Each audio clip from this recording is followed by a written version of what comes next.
Ladies and gentlemen, welcome to our video for the Liverpool versus Newcastle player ratings. Before we get into it, don't forget to leave a like and subscribe. So, Liverpool have just beaten Newcastle 2-0 and I am absolutely over the moon. It was a great performance all round.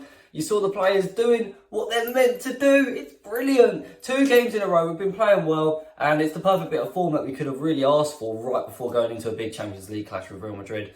So yeah, let's get into the player ratings and see who our man of the match is. This season, Alisson Becker has been sensational for Liverpool, and yesterday was the pinnacle of that. He absolutely smashed it against Newcastle.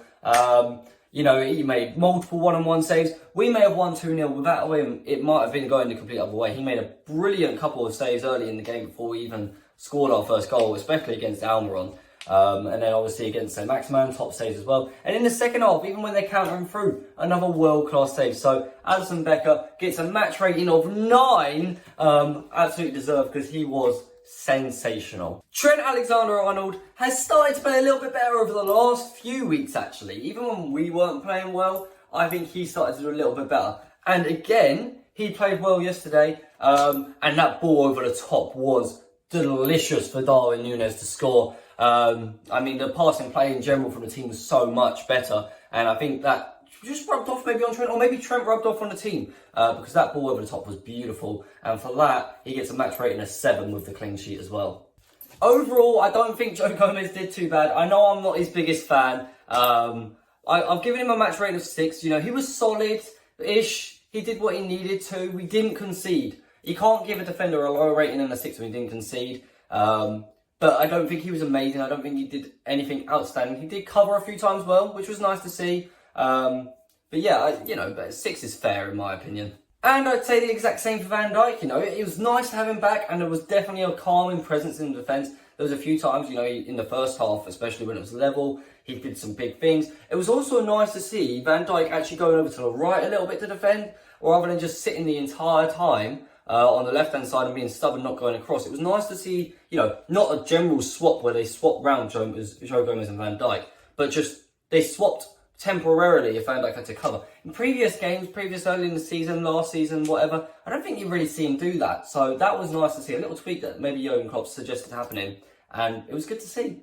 It wasn't the most involved game that Andy Robertson's had. I don't think he did anything wrong. He had some nice little passing movement moments, but it wasn't like last week or earlier in the week against Everton. You know, he played well. He didn't do anything wrong, like I say, but like it wasn't his top performance. So giving him a match rating of 6, you know, he was there. He didn't do anything wrong, like I said. I love you, Andy, and next time against Real Madrid, you're going to get an assist.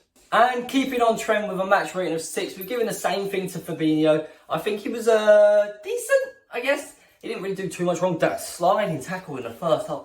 What is he doing? I mean, it's questionable sometimes from Fabinho. But after that, he just sort of, you know, walked the walk, did the game. When the game dies in half an hour after a red card, there's not going to be too much, you know, for him to do. He wasn't amazing, but like I say, we kept a clean sheet. So mainly down to Alisson Becker. But yeah, 6 for the CDM Fabinho. Again, I think Jordan Henderson had an impressive display in the midfield. It was really nice to see him back and, you know, pushing on from Everton game. It wasn't just a one-off because it was the derby and he's the captain. He really did play well again, I think, against Newcastle, especially in that first half an hour. You're going to hear me saying that a lot because I do think the first half an hour performance, before red card to after red card, you know, there was a big difference in the team. We struggle against 10 men. I'm not sure what it is. I guess we don't train that much. But yeah, I mean, Henderson, he did a solid job in that midfield. So I give him a match rating of 7. And Stefan Bajcetic is fairly similar to Henderson, to be honest. So I'll give him a 7 as well. You know, he did a good job in that midfield. It wasn't his, oh my God, Stefan Bajcetic is amazing for game like he's had in other weeks.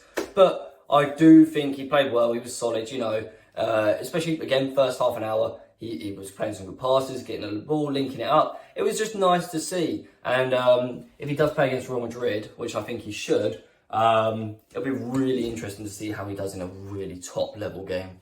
Now, moving on to the attack, Cody Gakpo was really good again. I really enjoy watching him. I think he's positive, he drives with the ball, he passes it at the right time. His decision-making is excellent. And he had a tidy little goal, which was brilliantly played in by Salah, I will say. But I'll leave that to Salah's review. But Gakpo, he timed that run perfectly. He was involved, earlier in the move, playing it into Fabinho, got that run, timed it perfectly, composed, finish, didn't panic, put the ball in the back of the net. And it was a really important goal because obviously it doubled our lead and saw out the game realistically. But yeah, Cody Gakpo gives a match rating of 8, and I was really happy to see him performing again. Mohamed Salah played quite well, actually. It was nice to see. He had a bit more positivity, a bit more drive. There was one time in the second half which upset me because he picked the ball up just to the left centre of the goal, outside the box, drove it for a few steps, and then just slowed down and passed it across. There's still a little bit in Salah's mind, I think, where he's not got the confidence or whatever to just go for it like he did in previous seasons. But nonetheless, he did play well. He played, like I said earlier, a brilliant ball over the top to Cody Gakpo. It was so beautifully timed. So I've given him a match rating of 7. And I think that's well deserved, I think he played well. He could have done better in front of goal, but he still played well. And the last man in the starting 11 is Darwin Núñez, who was sensational again. He is so much fire brought to the team. It's brilliant to see. And I've given him a match rating of 8. Because he absolutely smacked that goal. He didn't do anything wrong, but he didn't score multiple goals. So every goal he got, if he got a hat-trick, he probably would have been a 10.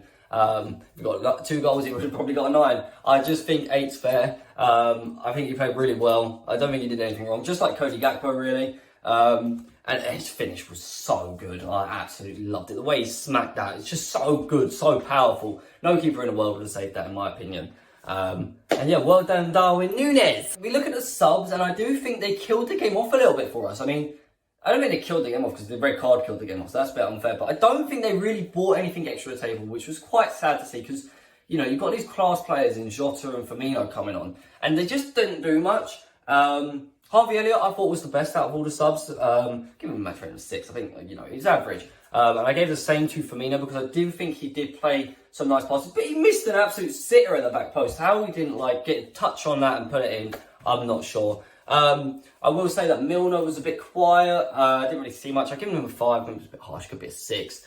But Diego Jota, I got a word on you, Diego.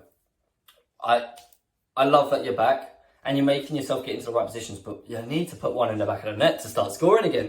Because it's been a long time, with or without injuries, where you've really hit scoring form.